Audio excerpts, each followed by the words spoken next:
Most days we barely look up. Our eyes stay fixed on screens, roads, ceilings, and schedules. But every now and then, usually late at night, we find ourselves looking at the sky, not searching for anything specific, just looking.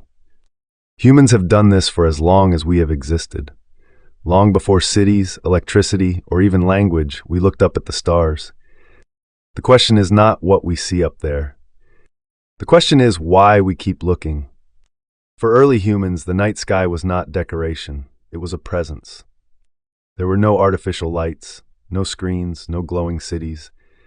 When night arrived, the stars were overwhelming, countless points of light stretching endlessly in every direction. We did not understand planets, galaxies, or gravity, but we understood something else very clearly. We were not alone in the universe. The sky was larger than any landscape we had ever walked. It moved slowly, predictably, and silently. It felt permanent in a world where everything else changed. Looking at the stars was the first time humans encountered something that felt bigger than survival. Long before astronomy became a science, it was a story. People saw gods, animals, heroes, and patterns in the stars, not because they were ignorant, but because humans understand the world through meaning before measurement. The stars became calendars. They told us when to plant, when to travel, when seasons would change. They became maps, guiding sailors across oceans long before compasses existed. But more than that, the sky became a mirror. When humans looked at the stars, they weren't just observing the universe. They were asking questions about themselves. Where did we come from? What is our place in all of this? Does any of this mean something? These questions arrived before answers existed. Even today, when we understand space better than ever, the feeling has not disappeared. We know what stars are, we know how far away they are, we know the universe is expanding, and yet none of that knowledge removes the emotion. Looking at the stars still makes us feel small, but not in a frightening way. It creates a quiet humility. Our problems shrink, our timelines soften. The things we obsess over during the day lose their sharp edges.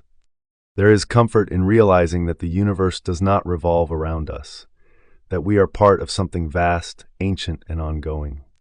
In a strange way, the stars remind us that it is okay to not be the center of everything. In modern life, very few things invite stillness. Our days are filled with updates, alerts, metrics, and noise. We are constantly required to react, respond, and optimize. The night sky asks for none of that. It does not demand attention. It does not reward productivity.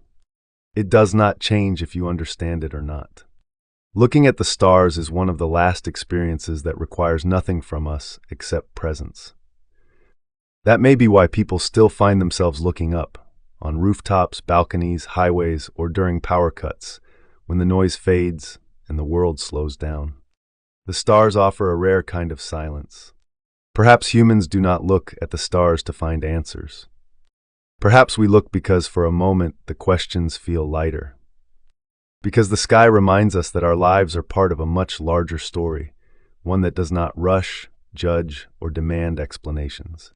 And in those quiet moments, under the same sky our ancestors once stood beneath, we feel something simple and deeply human.